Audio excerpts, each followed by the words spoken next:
Blade Banish, 3 and a white, instant, exile target creature with power 4 or greater.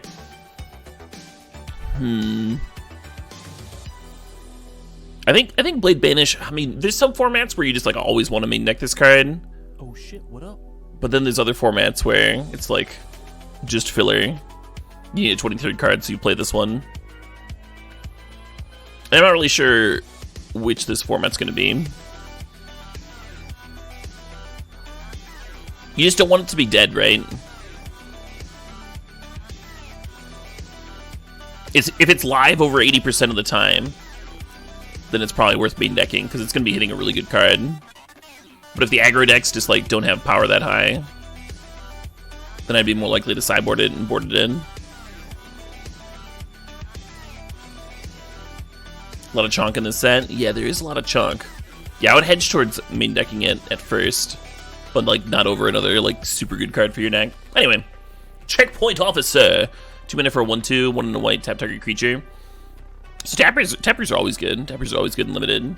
The 1 and a white activation cost is a little clunky. It's gonna be hard to activate this every turn and curve out.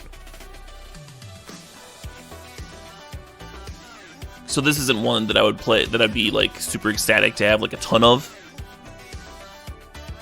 Like after I have the first 1 or 2, then I probably don't want the third one, for example. But it's a good card. Yeah, so Takalo, I did a Theros set review, but it was not on this channel.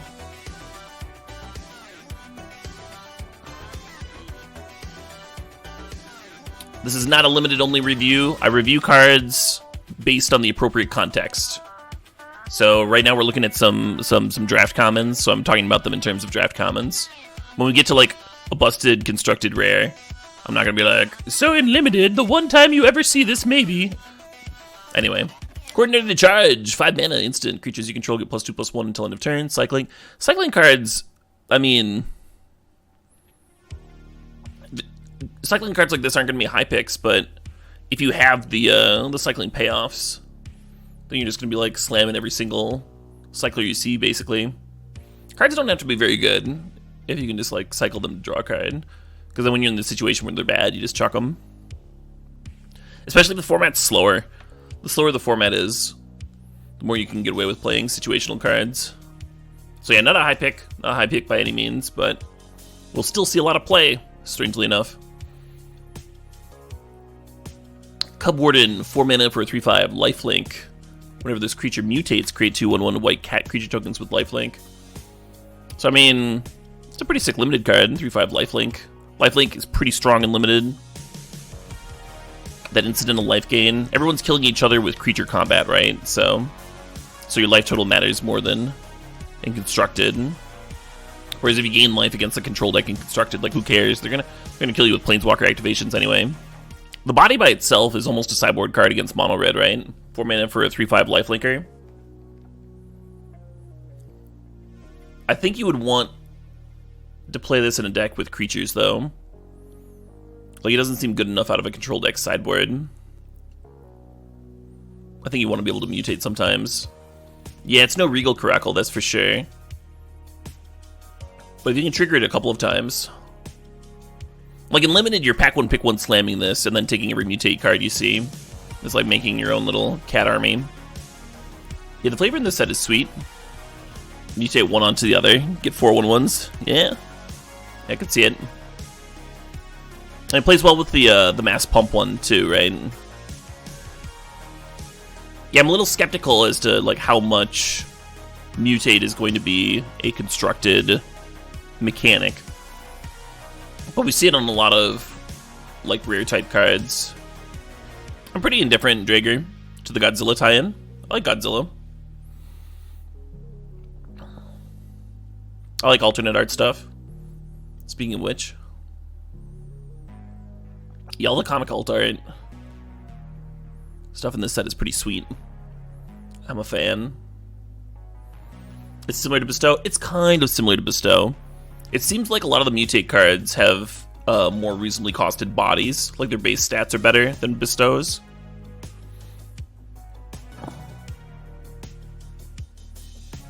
Better or similar. And Bestow had a limited constructed impact, but there were a few breakout cards. There were a few cards that were just really good and constructed. Like the Flash +4/+2 thing. Saw a ton of play. Would this be playable in a Heliod deck? Oh, and constructed? I could see it. It's like a lot of what Heliod wants to be doing. You only have the one devotion, but maybe that's okay. One issue with Cub Warden in a Heliod deck is that you're competing with some very good white planeswalkers in Heliod and Standard. And those white planeswalkers also have more devotion than Cub Warden does. So that's the big issue I see there. It's just competition. Alright, next card. Day Squad Marshal. 4 mana for 3/3. When it enters the battlefield, get a 1/1. Yeah, that's solid. Good stats. Good stats are good. Next card. Divine Arrow. 2 mana and deals 4 damage to target attacking or blocking creature. I see removal like this as like the situational removal. It's very fillerish. It shouldn't draw you to white. It shouldn't be like a super early pick or anything like that. But if you play it as your 23rd card, it's like, yeah, sure, whatever. Or if you're like severely lacking like quality removal, like pacifisms and stuff, or O-rings, then you're like, yeah, I'll play a couple of these. Drannith Healer, 1 and a white for a 2/2. When you cycle another card, you gain 1 life. Cycling 1. So not the most exciting cycling payoff that I've seen, but just playing it for a body, totally reasonable. An incidental life gain's a lot better in limited than it is in constructed. Solid card is solid. Drannith Magistrate. 2 mana for a 1/3. Your opponents can't cast spells from anywhere other than their hands. So Drannith Magistrate has been talked about a lot. It was it was spoiled like fairly early on, and it does have constructed application. In limited, it's not anything special, right? It's 2 mana for a 1/3. I'm not even sure how much it does in this limited format. But this card is going to see play in Modern and Legacy. It's good against Graveyard Shenanigans. It's good against Cascade. Stops Companion.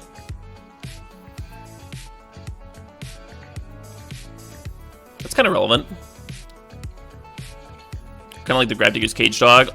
Kind of... Like, the stats here, the base stats, are worse than the Gravedigger's Cage Dog, but it's mono white, so that like opens it up to see more play. And it's got a relevant creature type. It's a human. So humans are playable in both Legacy and Modern. And they will love this. Even if they don't main deck it, they're going to play this thing in the sideboard. It's going to see a lot of play. Hagakate? Yeah, finally we have some Hagakate! It does stop Adventures, yeah. So, probably relevant in Standard too. Adventures are a real deck.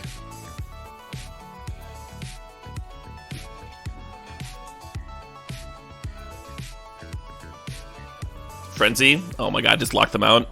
Make them spend 4 mana to pop their Frenzy before they can cast anything again. It's kind of funny.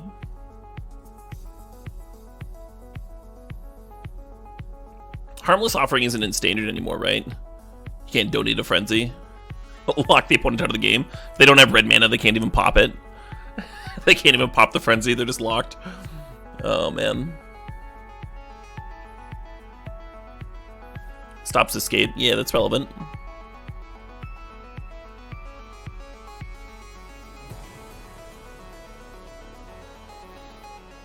Pioneer combo? Yeah, I mean, it doesn't seem like a very good Pioneer combo.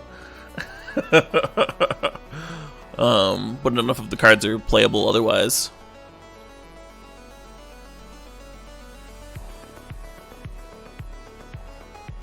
You can play the Fairy and tutor for the Harmless Offering with the Fairy. Fight as one does seem nice, not just because the art is fucking sick.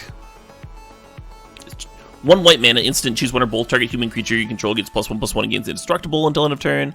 Or target non-human you control gets +1/+1 and gains indestructible until end of turn. So 1 mana to give 1 creature +1/+1 and indestructible is a perfectly fine trick. And we've seen tricks like that see play in limited and constructed with like Protect the Queen type strats.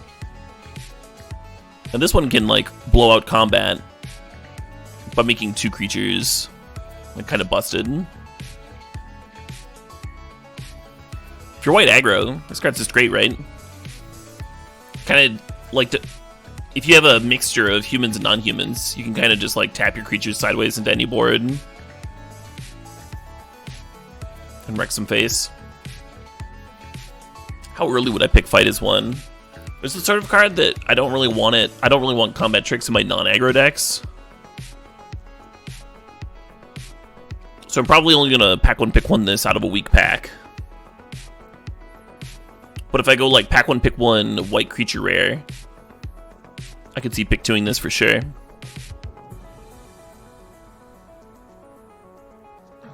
You like it in Feather? Yeah, right? It seems like the perfect Feather type card.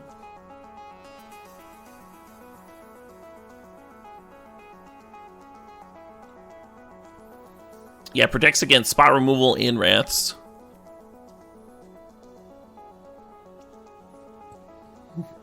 Yeah, Feather is the exact sort of like protect the queen type deck that I was talking about. Anyway, Flourishing Fox, 1 mana for a 1/1. Whenever you cycle another card, put a 1/1 counter on Flourishing Fox, and then it has cycling in and of itself. So if you draw multiples, you can have the other ones. You can have the later ones buff the earlier ones.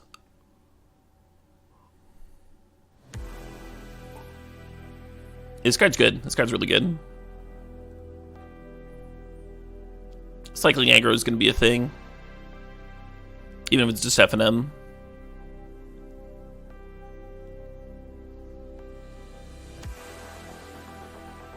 This card, they didn't make it a rare because they wanted the effect to be, they wanted the archetype to be like playable and limited too. Card's sweet. A lot of people are going to get beaten down. It's the sort of archetype defining card that you can like pack one, pick one, and then just like take every cycling card you see and murder some people with your sweet fox.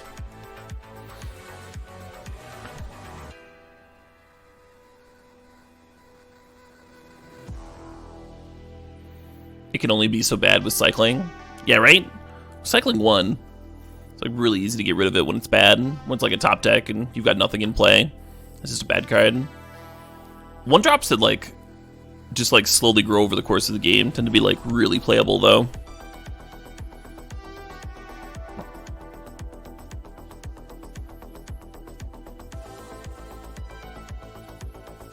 Good card to mutate onto. Oh yeah, I could see that. Garrison Cat. One of my favorite arts for this set. It's so cute. Those mittens. 1 white for a 1/1 when it dies. Create a 1/1 white human soldier creature token.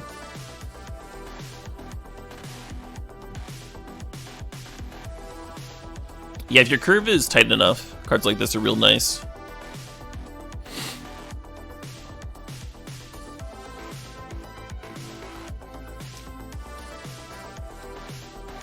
The token doesn't have flying or lifelink or anything, so it's not as powerful as other versions of this card have been. Also a little bit of play. Not constructed playable, likely, unless Wesco gets a hold of it, maybe. But it'll be filler and limited. It'll show up sometimes. Helica Glider, 2 and a white, creature nightmare squirrel. Helica Glider enters the battlefield with your choice of a flying counter or a first strike counter. Usually you're going to be giving this card flying. First strike does make it a much better blocker. It also makes it better with death touch. There's a few different ways of giving creatures death touch in this format. Some at instant speed. So if you end up black-white, I can see doing the first strike more often. The versatility is nice. And the art's fucking terrifying. One might say, nightmare-inducing. Alright, Huntmaster Liger, 4 mana for a 3/4. When this creature mutates, mutate is 2 and a white. When this creature mutates, other creatures you control get +X/+X until end of turn, where X is the number of times this creature is mutated. So the first time you mutate, it's not that impressive. On the second time, it starts to look good. Then every time after that, it starts to become like really hard to block your things.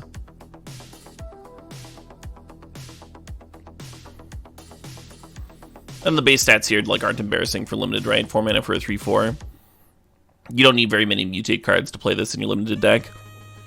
It could even be like your only mutate card, but like you'd mostly just be casting it or upgrading a 1-drop.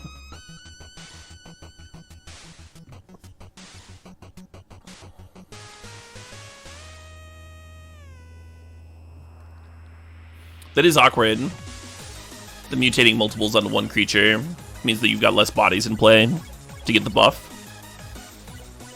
It does play very well with this the rare mutate card. It spits out 1/1s every time you mutate. We'll see how often that comes together in limited though, right? This is gonna be my pre-release experience. They did make multiple alt arts of the card. So, I don't know.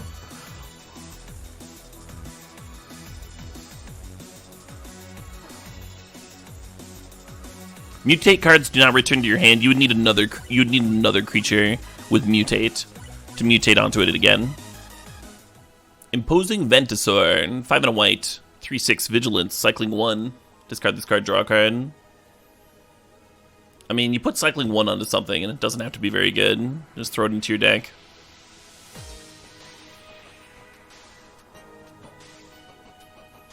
So, yeah, 6 mana for a 3/6 vigilance is above curve, but every time you have like, you don't need very many Cycling Matters cards.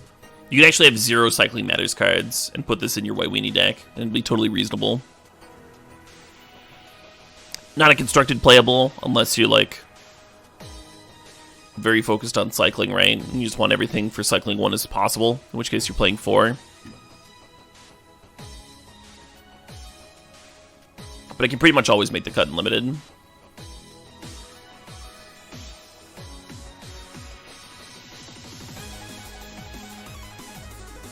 Played in a non-white deck, just as 1 mana, draw 1. You could, you absolutely could. Play some reanimation effects. Get your 3/6 for 5 mana.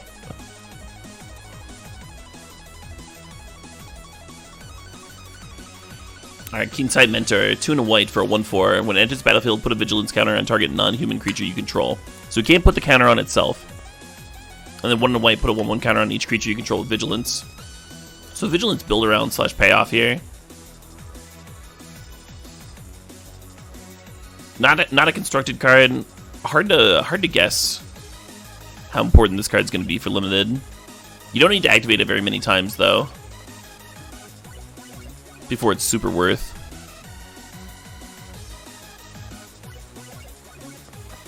Obviously, if you can put 1/1 counters on multiple creatures you control, then the ability goes from like solid to good to like very, very strong. Very strong very quickly. So it's going to be like just fine in a lot of decks and then like busted in a few decks. And you should draft it accordingly. Lava Rink Venturer, 2 and a white, 3/3. When it enters battlefield, choose odd or even. And it has protection from each converted mana cost of the chosen value. We had that Boros Ball Lightning recently that had protection from like a lot of different costs. And I remember reading it and like wondering if it was going to do anything in constructed, and then it never really did. And that card seems a lot better than this one. Even if the cost is less restrictive. It is a human. So if there's like a human tribal deck, maybe, but probably not, huh? Probably not. Sweepers still hit it. And even if you name appropriately, they're probably still gonna have a creature that can block it, or a removal spell that hits it.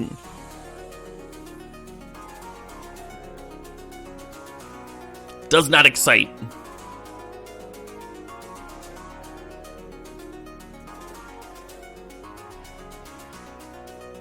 It does have more than 1 toughness. Yeah, okay. Yarok. Yarok doesn't trigger this. It says as it enters the battlefield, so that's not a triggered ability. That would be cute though. If it said when it enters the battlefield, that would be a triggered ability, and Yarok would have synergy with it. Still a 3/3 for 3. Yeah, but that's not a 3/3 for 3. Isn't like a windmill slam first pick. Like I'd be considering taking like a removal spell over this card in limited. Which, I mean, I could be wrong.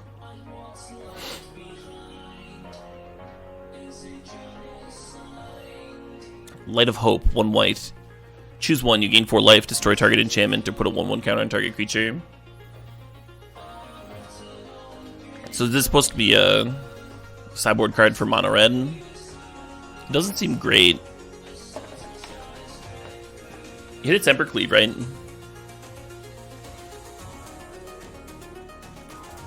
Or is that just an artifact? That's just an artifact. But it hits the 1 red and 0/3. What's the name of that card? It hits Frenzy. Hits Frenzy and hits an Axe hardened by the Forge. So it hits a few cards, and then it's not like dead if they don't have a Frenzy or an Axe handy. An Axe, of course, leaves some value behind. Doesn't seem like an effective sideboard card to me.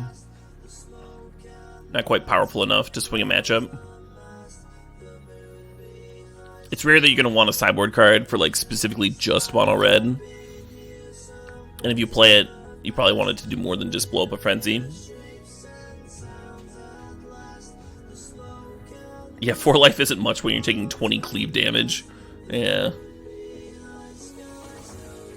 Luminous Broodmoth, 2 white, 3/4 flyer. When a creature you control without flying dies, return to battlefield under its owner's control with a flying counter on it. Yeah, so this card's nuts. This card's some serious bullshit.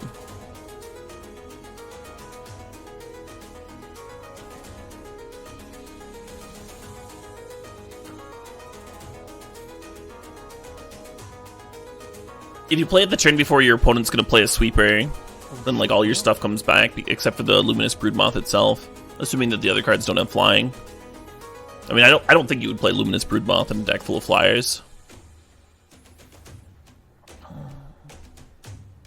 Where it's just a 4-mana 3/4. Yeah, this card's sweet. It kind of makes your opponent kill the Broodmoth before they're going to kill any of your other stuff, and then it's also a flyer to boot. Hey, Chebarasheka, thanks for the sub, thanks for the 20 months. Moth in the cat oven. Oh my. I didn't think about that. The cat oven has a new friend.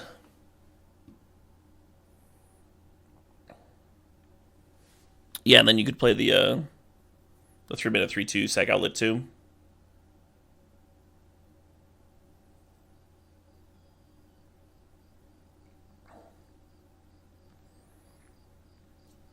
Ross Merriam tested it on the SCG Live in Mardu Sacrifice, and it was messed up.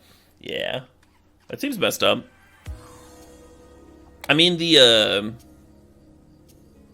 2 black 4/4, that whenever your creature dies, you can like exile it to get a copy. Like that card's quite good, and this seems better because you're not exiling, so it works better with like Cat Oven, like people mentioned.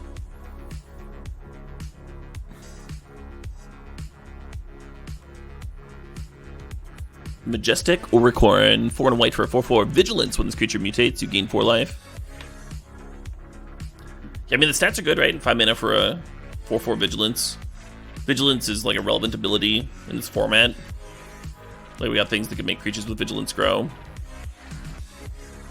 I like this art. That's interesting art for a unicorn. It's not like the stock fantasy art. A little bit more creative. Looks fucking scary. I love it. And then, so mutating to gain life doesn't seem exciting for constructed players.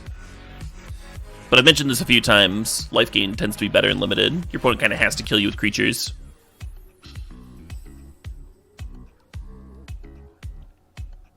Card seems solid.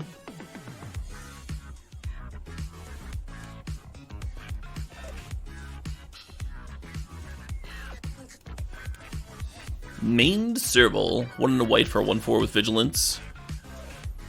I mean, I guess if you're Vigilance tribal.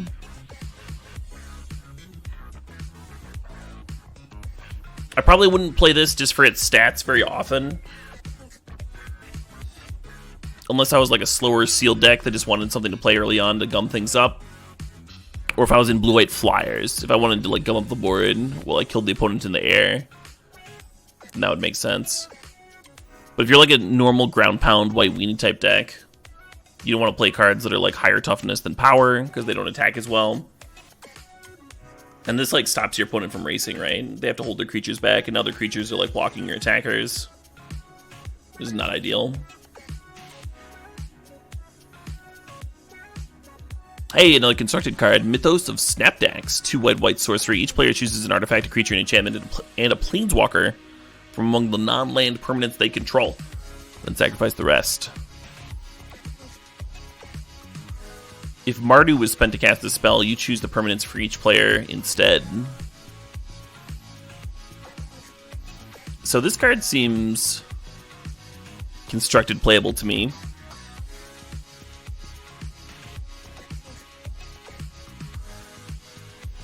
Certainly cube playable.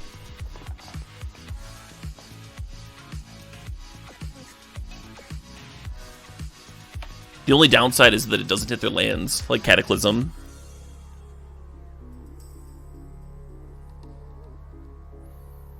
Yeah, some kind of Mardu thing. Wouldn't even have to be Mardu control, right?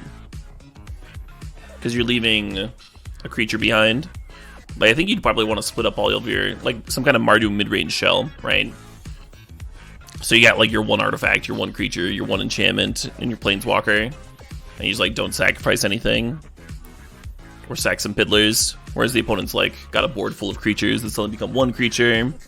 Or a board full of enchantments that suddenly become 1 enchantment. And then it's, like, their worst one, too. Sack your 3 5/5s, keep your 1/1, that sort of thing. It is a very powerful effect for 4 mana. The casting cost is restrictive. Super restrictive, but maybe worth building around, huh?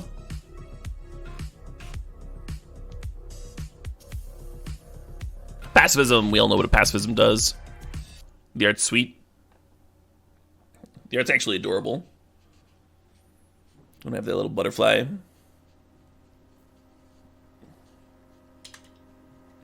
Cataclysmic Gearhulk wasn't good. That's not true. Cataclysmic Gearhulk saw play in a couple of different decks. The what was it?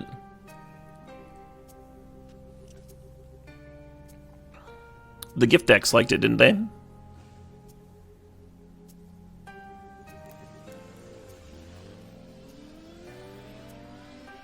The opponent was also choosing for Cataclysmic Gearhulk. So I'm not recommending people play Mythos of Snapdax in their mono white decks. I'm recommending building it in the Mardu with the Mardu mana base in mind.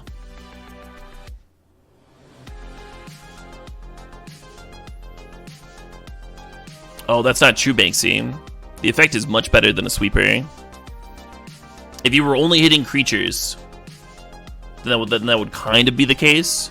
But even if you're only hitting creatures, it's better than a sweeper because you get to keep your best thing. So you've got a 5/5, and the opponent's got like 4 3/3s and a 1/1 or whatever. Now they've got a 1/1 and you've got a 5/5, whereas a sweeper would just make it that the whole board was gone, right? That's why this is the sort of effect that plays really well in mid-range. You shouldn't be looking at Mythos as like a control type card. Your opponent keeps their Narset and they sacrifice their Teferi and like their planeswalkers that are actually doing things, right?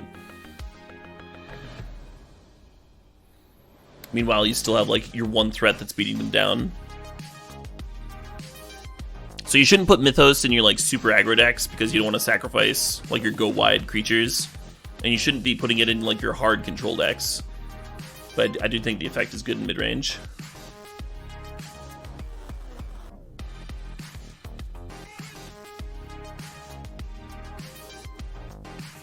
Anyway. Single combat. The thing is, I think pretty much every other effect we've seen of this has been worse. And that's like partly why this has a more restrictive mana cost in Mardu colors.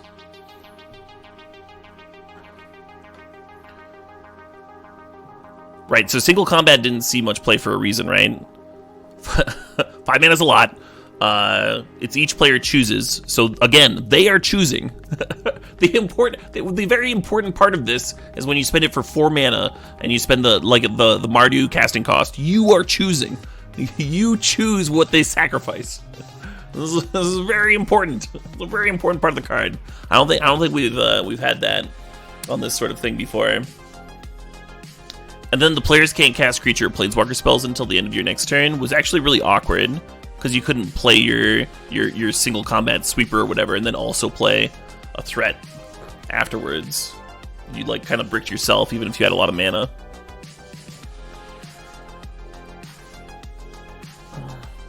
And it's at the end of your next turn. God, that's so bad.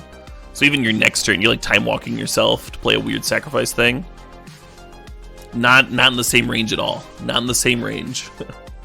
You choose the permanence. It's 4 mana, and you don't time walk yourself.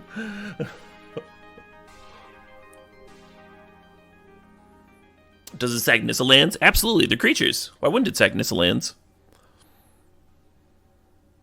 Who choose? You choose! You choose the permanence!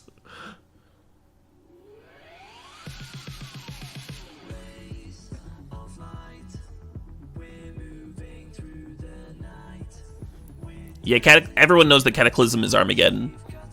We're not saying that this card's better than Cataclysm.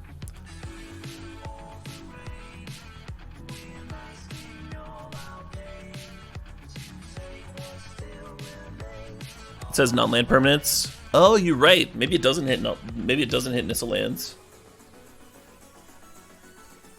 That's kind of awkward. I just read the first line. Each person chooses to determine a creature, an enchantment, a planeswalker.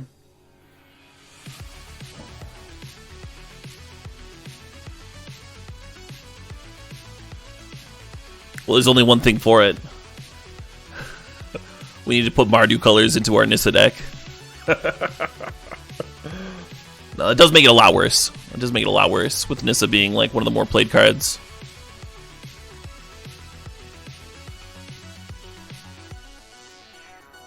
You think it's a sideboard card? Yeah, it might be. And then a sideboard card in Mardu colors is gonna be like super narrow, huh? The effect is very powerful, but with Nissa seeing so much play, I think that's a valid point. Nissa will rotate eventually. And then Mythos will still be around, right? When does rotation happen?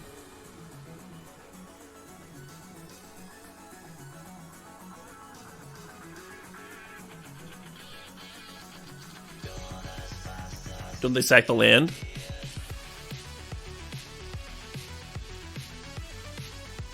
Oh, you choose from non-land permanents and then sacrifice the rest? Oh, so it is good against Nissa. Man, I've gone back and forth like 10 times on this card now. So they can't choose a Nissa land as the land that they keep. Is now how I'm reading this.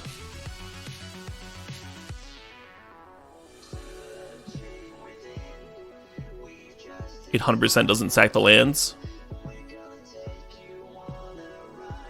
Maybe it says by sacrifice the rest, they mean sacrifice the rest from among non-land permanents. Yeah. Alright, I'm back off it again. Lands can't be chosen or sacrificed. Man. This was a wild ride. This was a wild ride with between me and Twitch chat going back and forth on each other. And I'm being unfair to the people in Twitch chat who like knew how the card worked immediately. But I definitely got tricked a couple times. You think the card can be good and limited? Yeah, nah, I mean, sure. You need a pretty specific deck. If everyone's like mutating onto like one giant creature, it seems kind of bad and limited. Maybe a sideboard card for your opponent that's trying to go wide.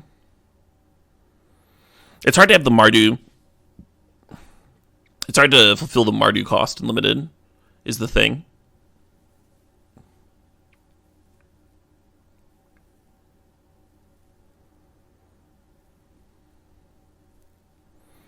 Yeah, damn Nissa ruining everything. Like I said before, though, Nissa will rotate eventually. All right, now we'll move on. Now we'll move on to Patagia Tiger. Oh man, that tiger's got wings. And I saw it out of the corner of my eye. I thought it was like a drake or something. Well, it's chasing a little birdie.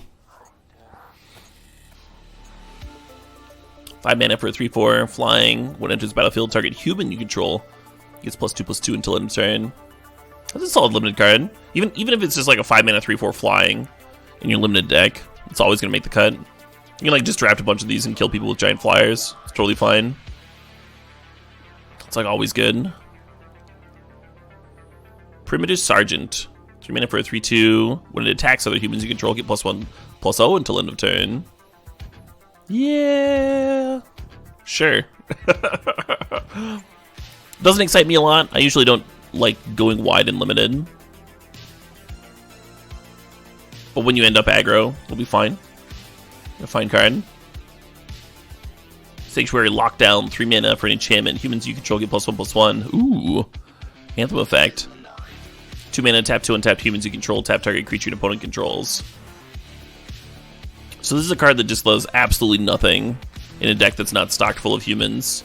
So it's a pretty good reward. Pretty good reward for forcing a human strategy. Because it means that when the other people at the draft table open this card, they're not going to be like, this fits well in my deck, and take it. Like you're always going to get this. And it's an uncommon, so the odds of it or like multiples getting opened up isn't crazy. I like it when they have payoff cards like this. Payoff cards that like aren't really good in every other strategy, you know? Savai Sabertooth is 1 and white for a 3/1. Vanilla, sure. Filler is filler, right? Snare Tactician, 3 mana for a 2/3. Whenever you cycle a card, tap target creature and opponent controls. Yeah, I mean, you're doing the cycling deck. Then you're going hard, right? This card sounds great. It can be used defensively or aggressively.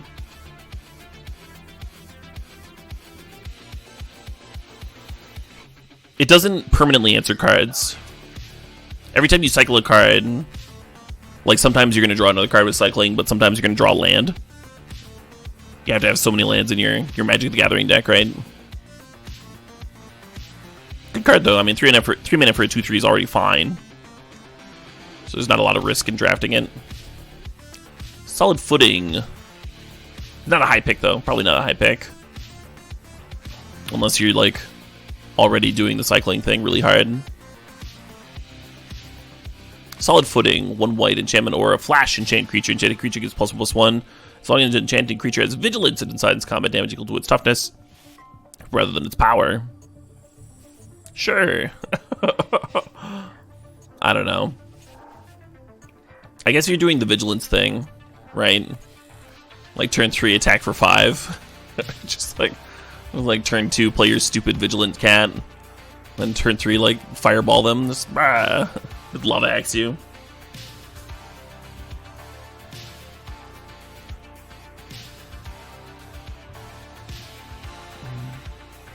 The Noble Templar. This thing's got vigilance. This fucking Mantisar thing. Yeah, there's probably enough. This card's like really bad if you don't have the ability to put it on a creature with vigilance consistently. But it kind of seems like vigilance tribal's a thing in this format, so should be sweet. Splendor Mare, 2 and white for a 3/3 lifelink cycling. When you cycle Splendor Mare, you can put a lifelink counter on target creature you control. I really like these cyclers. There's a whole cycle of cyclers that permanently augment another creature's ability. And they all have, like, fine base stats, right? 3 mana for a 3/3 with lifelink. Totally reasonable. You can draft this real early if you want.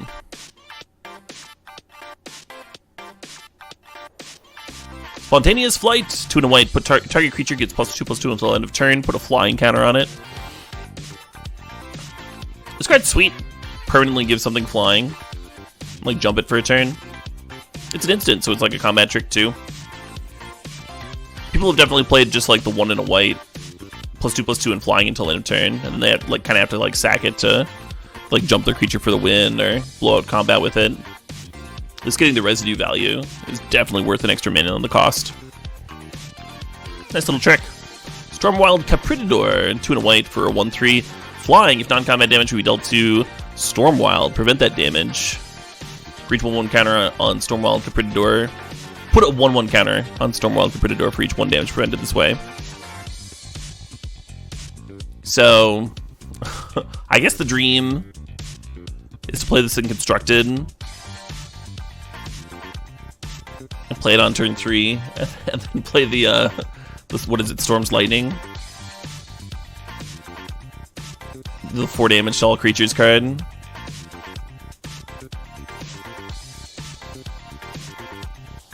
Play with Clarion, yeah. Starve Extinction. Starve Extinction's no longer in Standard, right? But we do have it in Historic, right? Or is it not in Historic anymore? Pioneer combo? Oh man, get him. Get him.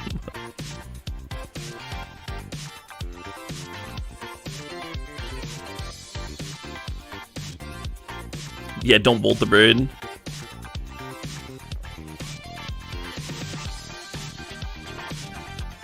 Pierce the Sky does 7. 7's pretty good. 7's pretty good. Bird go.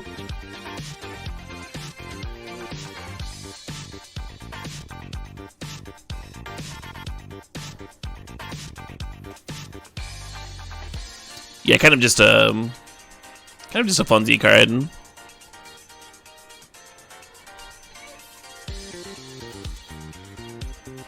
It'll be hard to make this more than like a 3 mana 1/3 flyer in limited, which is okay. Not a high pick by any means. Swallow Whole, 1 white sorcery. There's an additional cost to cast the spell. Tap an untapped creature you control. Exile target creature. Put a 1/1 counter on the creature. Tap to pay the spell's additional cost. This card's good. Exile target tapped creature. So it's situational, right? The creature has to be tapped. But it is exile. Exile's pretty relevant, as opposed to destroy. Means they can't get their thing back. Means you're answering like indestructible cards and stuff. And then you get that extra value of putting a 1/1 counter on whatever creature you're tapping. So tapping a small creature with evasion is really nice with Swallow Whole. Like you have a 2/1 flyer or whatever, give it a 1/1 counter. Taking the turn off attacking isn't that big of a deal because it doesn't have like this huge amount of power. But the 1/1 counter is also a big deal because it's going to keep getting in. It is sorcery speed. It is sorcery speed, absolutely. So your opponent attacks with a creature, and you can't play the Swallow Whole then. You have to take a damage or chump it or something. And then you untap and play your thing.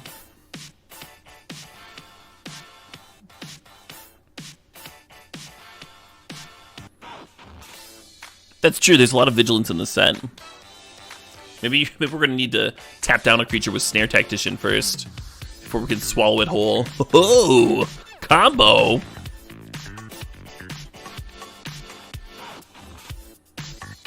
Speaking of cycling, Valiant Rescuer, 1 and a white for a 3/1. Whenever you cycle another card for the first time each turn, create a 1/1 human soldier creature token, and then it itself has cycling 2.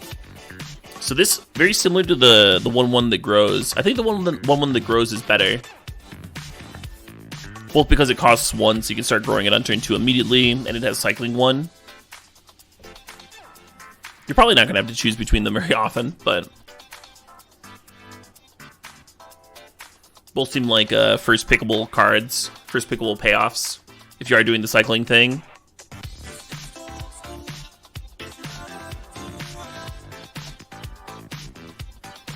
Yeah, card seems crazy. Crazy good.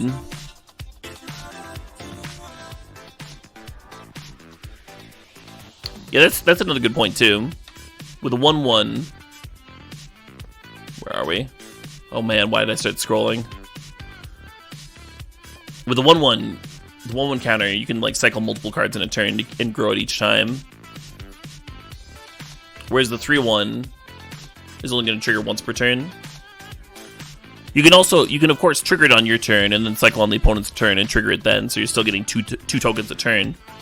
Still going to be producing very well.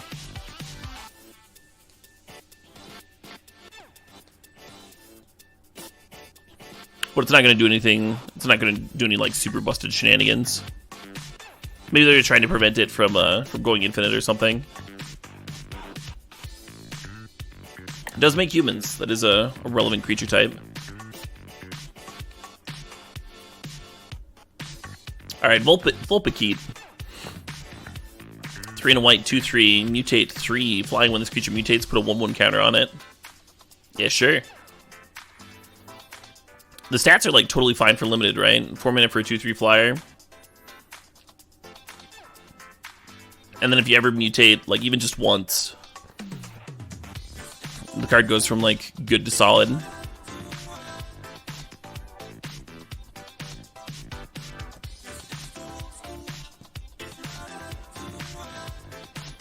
Yeah, if you just play this as like a 3 mana give something +1/+1 in flying, it's totally reasonable. Turn 2, play your 3/1. Turn 3, jump it for them. Whatever.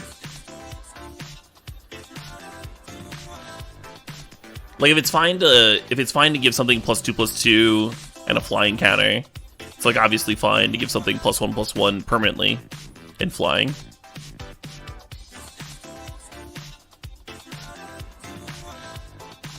Will of the All Hunter, 1 and a white, instant. Target creature gets +2/+2 until end of turn.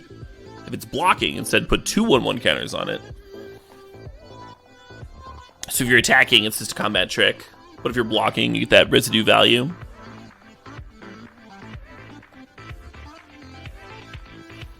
Yeah, not a bad little trick, huh? And then it's got cycling.